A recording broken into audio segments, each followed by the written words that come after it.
So welcome everybody to our April Lunch and Learn. I'm very excited to welcome and introduce Erin Harlow Parker.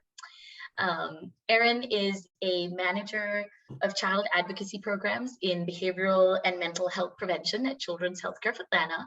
She is an advanced practice nurse, a psychiatric mental health clinical nurse specialist with over 30 years of experience in child and adolescent psychiatry. Erin wears multiple hats. She is also our Resilient Georgia Technology and Telehealth Committee co-chair. So welcome, Erin.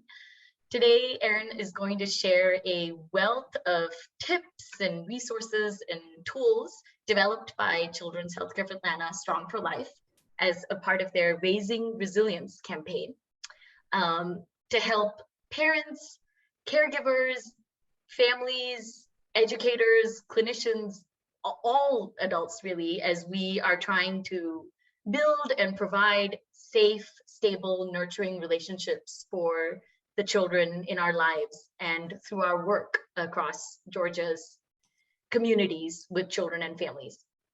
So with that, I will turn it over to you, Erin. Thank you. Thank you very much, and thank you for that lovely introduction. And I am super excited to share with you our Building Resilience in Youth materials, marketing materials, and really talk with you a little bit about our Raising Resilience campaign. So a little bit about what we'll hope to achieve today is we'll hopefully increase knowledge of strategies that build resilience in youth. And I think you guys are a great audience for me because you already are so knowledgeable about resilience, because that's why you're a part of Resilient Georgia. Recognizing how awareness, identification, expression, and management of feelings influences that emotional development, when we know that that is a huge contributing factor towards building resilience, and recognize how communication contributes to healthy emotional development and increasing confidence on how we can have conversations that normalize feelings. So a little bit about Strong for Life, in case some of you are not familiar with sort of what we're all about. We are the prevention arm of Children's Healthcare of Atlanta. We've been in this prevention space for a little more than 10 years. And most of that time, about 7 of those 10 years, had previously been focused on the physical health of a child, specifically obesity prevention. And about 3 years ago, we added emotional wellness to it, but we also added injury, illness, and child protection. So we're all under what we call a child advocacy, and we have different pillars that have different focuses. But we all align in our goals to help families raise healthy, safe, resilient kids. And we get at that by targeting the key influences or adults in the lives of kids, where they go to school, where they receive their health care, where they have fun, so they're out of school time places, and maybe where they, in the community where they may practice their faith. We work collaboratively with a marketing team that manages our website content and specifically our campaign that we'll talk about today. We work with an evaluation team to ensure that our outcomes are aligned, and we're mapping all of our programmatic strategies to outcomes. And we have a research component as well.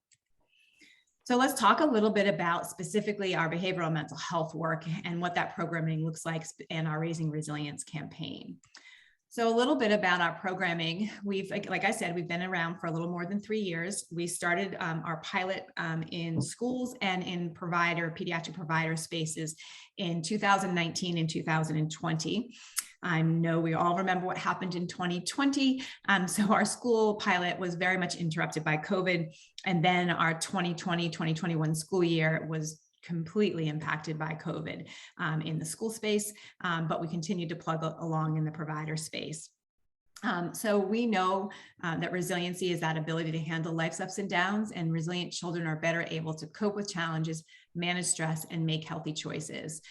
We have a robust program that in the early care setting, so we work with early care professionals around our messaging.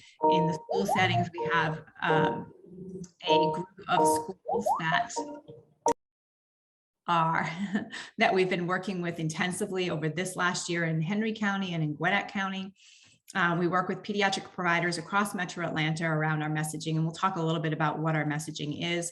And then this last year, we've been piloting in the faith-based space with 4 different faith-based organizations, and we've learned a lot in that space. So we really center our work from a holistic perspective, and that we know that it's really important to think about, as we foster resiliency in children, that we think about how we go about that in a holistic way. And so we bring about all of our pillar work, where it's been previously focused on nutrition and physical exercise. So those are the eat smarter, drink water, screens away, go play, and then get rest to be your best. And then our work is really in that light blue space, which is the emotions are real, express how you feel, which is really what we're going to spend our time talking about today, because we know that identifying, expressing, and managing our feelings is critical to the overall health and wellness. But we aren't born knowing how to do this. And so kids need our help learning these skills. And we're going to discuss some ways on how we can go about that. So we here in our prevention space love this quote by Desmond Tutu that says, there comes a point where we need to stop just pulling people out of the river. We need to go upstream and find out why they're falling in. And as youth mental health concerns continue to rise, it's tempting to want to react with more intervention. And what wasn't said in my introduction is the majority of my 30 plus years has been in that intervention space. I really have only been in the prevention space for the last 3 years. And so I really was always putting that Band-Aid on a giant hole, hoping that it will stick and hoping I can make a difference. But this quote is a great reminder that we need to start questioning why so many youth are stressed and struggling to cope in the first place. And if we better understand the why so many youth end up having a hard time or, quote, falling into the river, then we can start thinking about how to prevent and set them up for success. So resilience is our long-term goal. And while there are many, many definitions of resiliency, we here at Children's Healthcare of Atlanta landed on this, the ability to handle life's ups and downs. We know that if we build resilience in our students, that they will better be prepared to handle those ups and downs that are inevitable. Resilient kids are going to be better able to cope with those challenges, manage that stress, and make healthy choices. We know that resilience isn't numbing, avoiding, or living life without pain or challenges. It's about preparing all kids to handle whatever might come their way so that they can manage those challenges. It's important to keep in mind that although the brain is most adaptable early in life, it is absolutely never too late to build resilience. And I do think the pandemic has showed us that. As adults, we have really had to draw upon our resilience, continue to develop and foster that resilience to get us through these last couple of years. So let's talk a little bit about some myths that are out there about resilience so that we're all on the same page. So the first myth that we like to talk about is that myth number one is that resilience is defined as pushing through and not letting anything bother you. But we know that this, in fact, resilience is about allowing yourself to feel whatever you are feeling and cope with it in healthy ways. And this is really, really important because we want that children to see this. We want them to see that it's about teaching them the skills to express, manage, or cope with them. But first, we have to allow them to feel the feelings and experience those. We want to underscore that it's not ignoring, avoiding, or dismissing feelings, because we know when we do this as humans, that it affects our overall well-being, our mood, our sleep, our focus, our relationships. And when kids don't allow themselves to feel or work through their emotions, it makes them less resilient. However, that when kids begin to notice and express and work through their emotions, they learn how to cope with those ups and downs, and that builds resilience, and that's super important. Pushing through or sucking it up, which is something we sometimes think about when we talk about resilience, we know that when it's knowing when to take a break, really, is what that's about, or even when to say no to something. Adults who keep pushing through, and I know I've certainly been guilty of this in my life, are more likely to end up feeling burned out. But those who are more resilient are better able to set the necessary boundaries to prevent burnout. So modeling that for the youth that are around you is so important. And last, this comment around, you often will hear bouncing back. And often saying it that we infer sometimes that you bounce back to the same place, but we like to think about it as bouncing forward, allowing for growth and change over time. This mindset helps kids recognize that challenges can set us up for better, and that overcoming challenges helps us to be more capable and ultimately more resilient. So myth number 2 is that resilience is something you're born with. You either have it or you don't. And we know that every child is born with that capacity to be resilient, but it's something that we need to learn, practice, and develop over time. Are there some people that are naturally more resilient than others? Of course there are. Are there some times in life when we feel less resilient than other times? Absolutely. We talked about in myth number 1, when we're sort of not great about creating those boundaries, it makes us harder to be more resilient. We know that resiliency is a lifelong journey, and it's something that anyone can learn and practice over time. Kids are flexible and constantly changing, but they need help building resilience. They need us to help them learn that they have the power to determine how they think, how they cope with emotions, and care for themselves and interact with others. We must teach them how to safely face those challenges in life. Myth number 3 is that resilient kids can figure out anything on their own. And in fact, we know that while they're born with this capacity to be resilient, they need our help along the way, and they need to have at least one of those safe, stable, nurturing relationships with a supportive adult, which is really what Resilient Georgia's messaging is often about, is helping us see the importance of surrounding children with adults in their lives that create that sense of safety, stability, and nurturing. And at least if they can have that one, we know that they're being set up for success. And that's really important. We know that these healthy relationships and grown-ups don't stand back necessarily and expect kids to figure everything out on their own. Instead, they walk alongside them. They help them figure out that. They don't also shield them from anything that's hard in life or try to fix it all, because that doesn't teach the kids how to navigate what reality is and how to begin to learn how to cope and manage. And myth number 4 is resilient kids don't have stressful or challenging lives. This is a fascinating one that I often hear, that you think that you are only resilient if you've had a, quote, perfect life. And we in fact know that this is not true, that resilient kids still face challenges, but they're better able to cope, manage stress, and make healthy choices. They experience pain, difficulty, and stress because that's how they learn. Resilient kids learn how to cope with challenges, manage that stress, make those healthy choices. They learn how to problem solve. They understand that failing doesn't make them a failure, that failure is an option in life, and it is how we best learn. And as a parent or a caregiver, it can be super tempting to try to shield them from anything that's hard in life because we instinctually want to protect kids from that. But in doing so, we're not preparing them for what's the reality. And we're seeing more and more kids struggle as they go off into the adult world, whether that to be in the workforce or to college. They haven't learned how to navigate strategies because we've been so overly protective. And as a result, their levels of anxiety are significantly high. And last, myth number 5, it's too late for older kids and teens to build resilience. We know that this is in fact not true because it's never too late, that anyone can become more resilient at any time, regardless of what they've experienced in life. I said in the first myth that this is something that I noticed a lot of in the pandemic, that I've really truly have had to draw upon my resiliency. I've also had some significant challenges in my life over the last few months. And I am super grateful for the fact that I have resiliency skills, but I've also learned that I have to continue to foster and develop those over time, that it's not a done deal. It is a lifelong journey of learning. So we talked a little bit about safe, stable, nurturing relationships, and I am sure that you all, being grantees in Resilient Georgia, are very familiar with the concepts of safe, stable, nurturing relationships. And that any person who is interacting with a child has the ability to be that SSNR for them. And that is super important.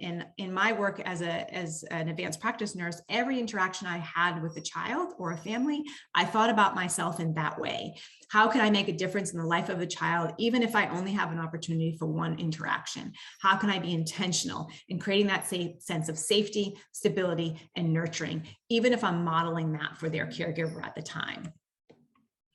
So we created these, we didn't create these concepts, so I want to be really clear on that. We created them by categorizing them together and calling them circles. Circles is just our building blocks that are strategies that build and foster resilience. And each of these concepts are likely concepts that you have heard of before, that you think about frequently, that you've used in your interactions with youth or with adults, but maybe you haven't necessarily been as intentional in how they build specifically towards resiliency. We're not going to get into each and every one of these building blocks, so we don't have time in 30 minutes. We're going to focus a little bit on communication, coping, and emotional expressions. And I want to, as we go through this a little bit, I want you to think about what is it that you're already doing? What are things you'd like to be more consistent with? And what kind of new things might you want to try? So again, supporting emotional development, we know, is key in fostering and developing resilience. And when we think about supporting emotional development, it's really important to think about how we build awareness, identification, expression, and support management of feelings. So Mr. Rogers would be, we would not have a discussion around feelings and emotions without some kind of quote from Mr. Rogers. And I love this quote by him. People have said, "Don't cry," to other people for years. And all it has ever meant is, "I'm too uncomfortable when you show my feelings." And this is a super important quote that reminds us how important words are, that words matter. And that as we start to think about how we support emotional development, we need to be aware of the language we use and be mindful of what we are communicating regarding feelings. And as we go through this section, you'll notice some opportunities that you may modify your language to be more helpful and supportive. So as we build awareness and normalize feelings, we want to think about that we can't expect kids to identify and express feelings until they know that feelings actually exist. So first part of supporting emotional development is building awareness and normalizing those feelings. We need to be careful not to make assumptions that just because a kid is older, that they have a good understanding of their feelings. We need to understand that all youth need our help learning about feelings as they grow. And so some important things is that we all have feelings, that all feelings are okay and normal. There are no feelings that are bad or negative. And this is really important. We as humans, have gotten into this sort of habit of seeing feelings that make us feel uncomfortable as bad, and then other feelings as positive. And then we send those messages to kids, and we send messages that it's not okay to have the quote bad feelings.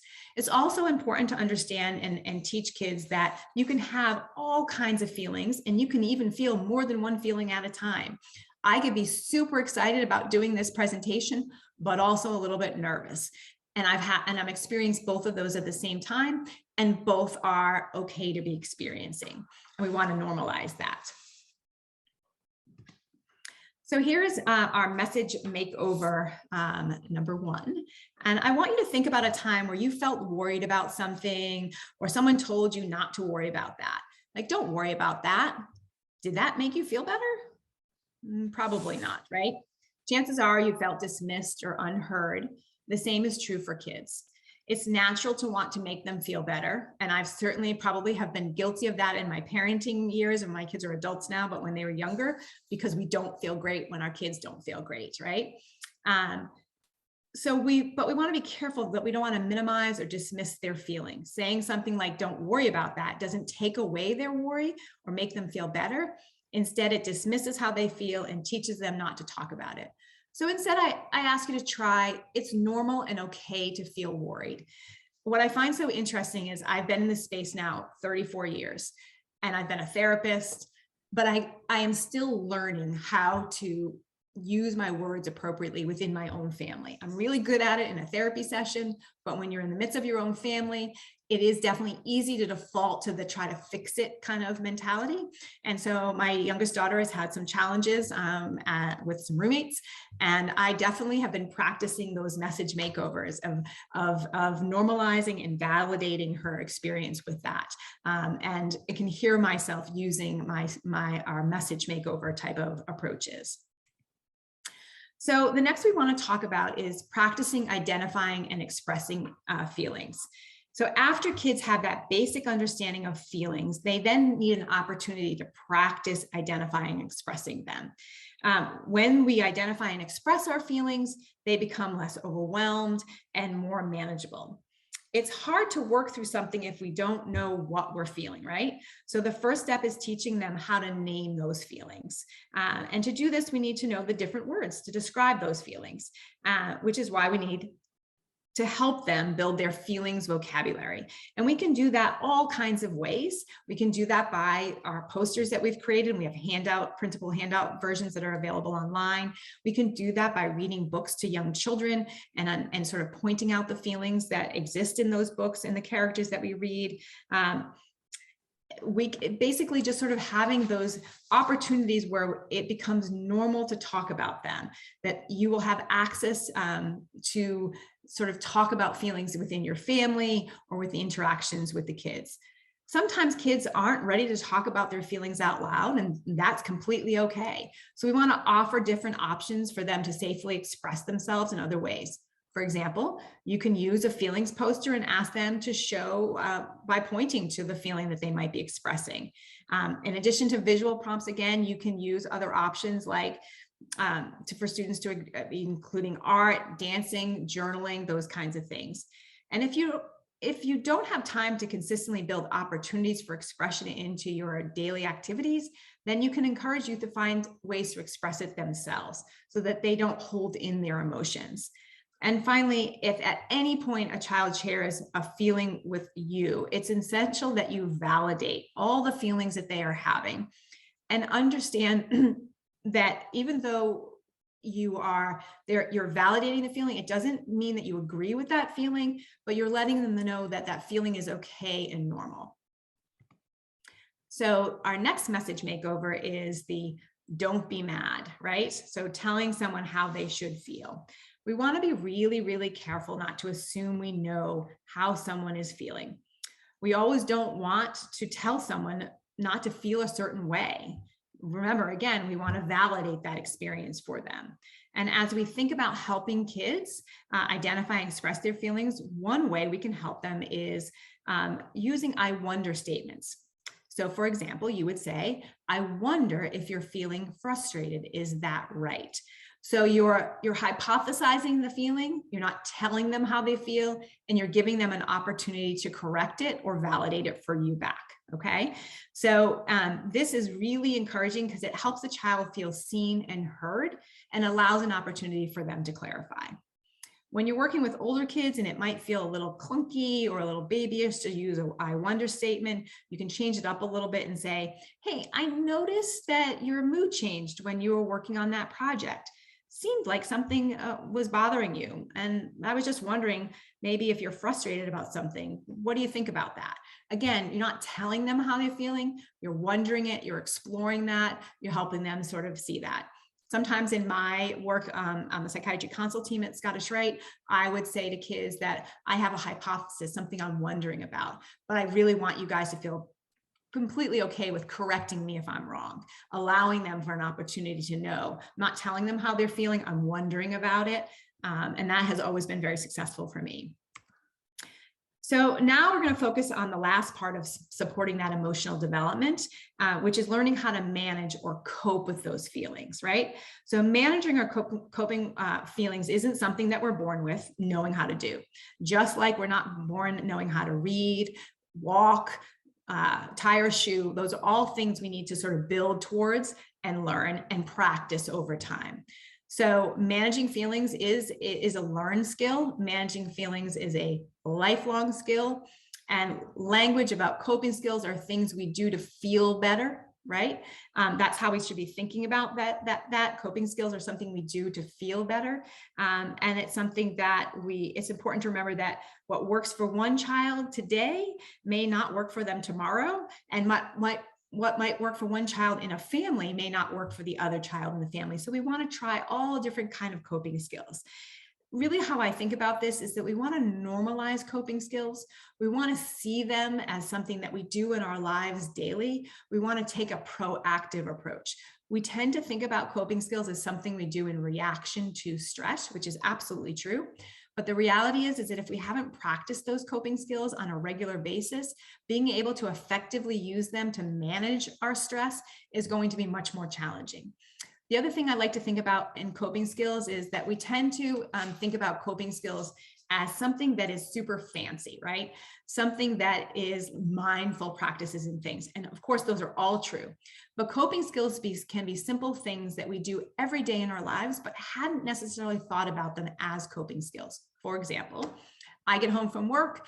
I do the same thing every time on my drive home. I get in the car, I put on Audible, I listen to my book. That is my coping skill. That is my de-stress, focus on something that I enjoy as I transition back home. Other people may get home and immediately change into comfortable clothes and go for a leisurely walk. Maybe not thinking about those as a coping skill that I've incorporated into my life to manage stress. So when we think about tips for managing feelings, we want to again, teach those skills when everyone is calm. So that proactive approach, we want to practice, practice, practice. As adults in the lives of kids, we want to be a positive role model. We want to be modeling, practicing healthy coping strategies.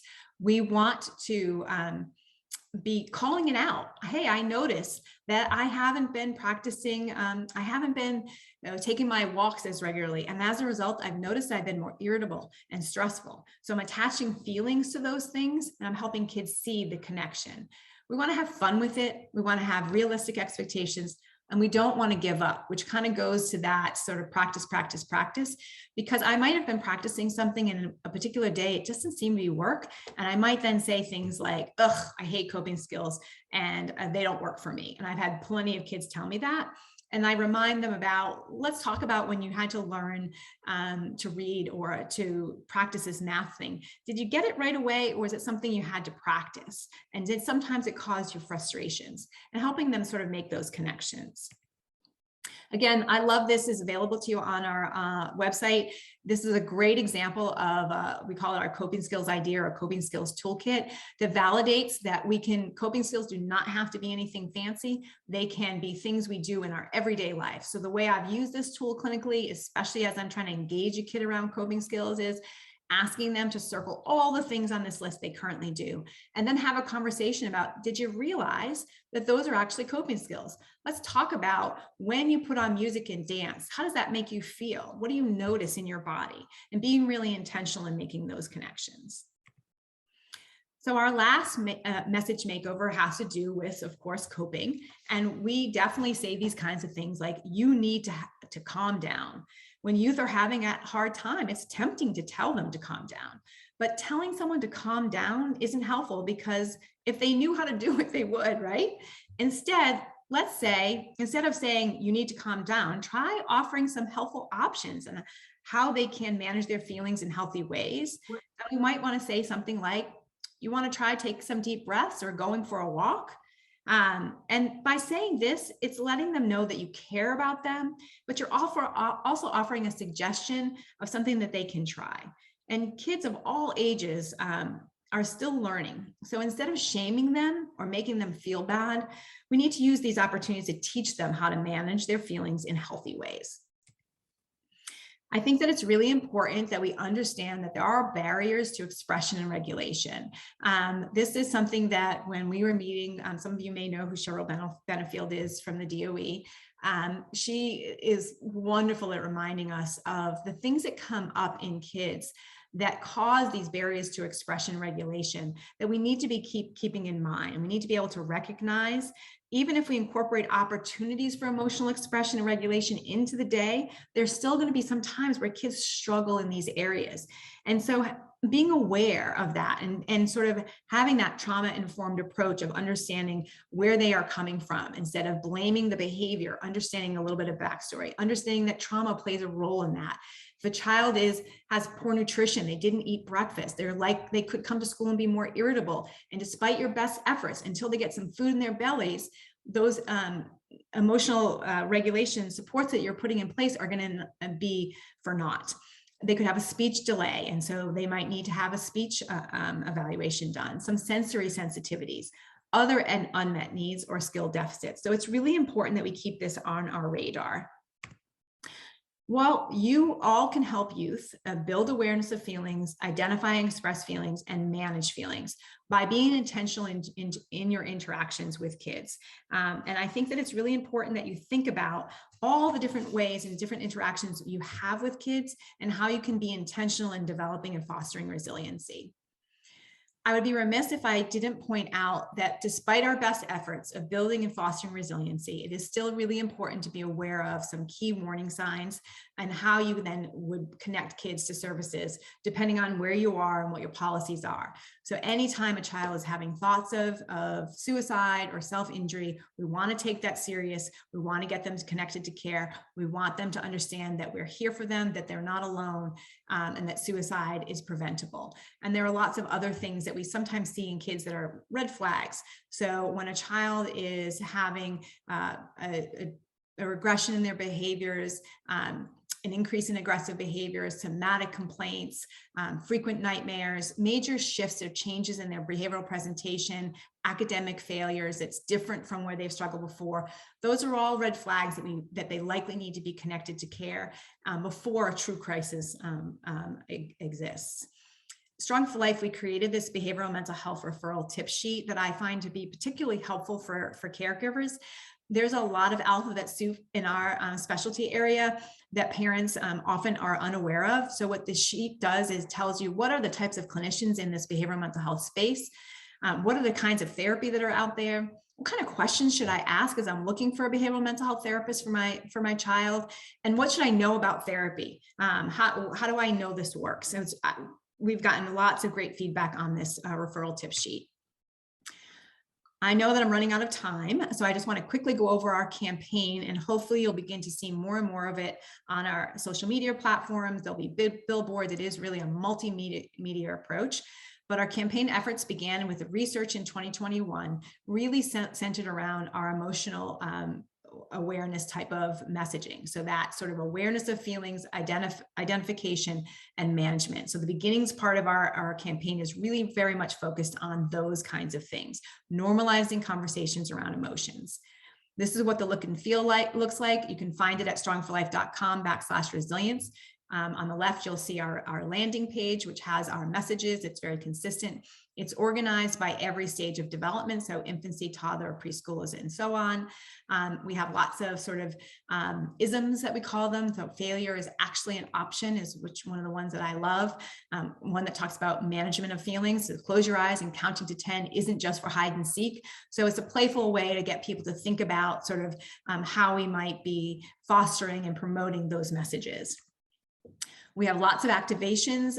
We have a great one going on currently in DeKalb County library system. At every single library in DeKalb County, we have a corner or some place, depending on the library, denoted to our Resiliency Through Books initiative. And we have worked with the libraries to create a list of books that we have purchased or they have purchased together that are there for families to take out. We also created some talking points on how you might have a conversation around the book that really begins to help with that awareness, identification, and expression of feelings, as well as management.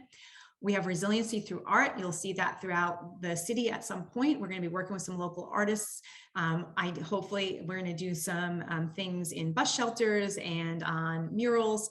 And then resiliency through storytelling. We're going to do a YouTube series highlighting some influencers and athletes, but also everyday people and how they have developed and fostered resiliency in themselves as well. And then I did want to let you know about training opportunities for those of you on the call that might be in these two blocks of space. So we have, as I mentioned, we have trainings that are geared towards pediatric providers, pretty much in the primary care space, but we have had clinicians, mental health clinicians join at times. And you can find those trainings availability at this link here that I'm sure they'll send out to you later. And then our school and ECE professionals, we have a general awareness training that is, we have pre-populated dates that any person in those school and ECE professional spaces are welcome to join. In the early care space, you get right from the start credits. I should say in the provider space, there's CME associated. In the school space, there aren't any of those. It's just not a credit that's offered because that doesn't exist in the school space, in the regular ed school space. And then these are examples of our resources that you have available to you on strongforlife.com/resources. We have lots of community tip sheets, videos, printables, and really hope that you utilize these sheets in your conversation with kids around identifying, expressing, and management of feelings. And that is it. So I'm over by 5 minutes, but I think we started 5 minutes late. So I think I am good.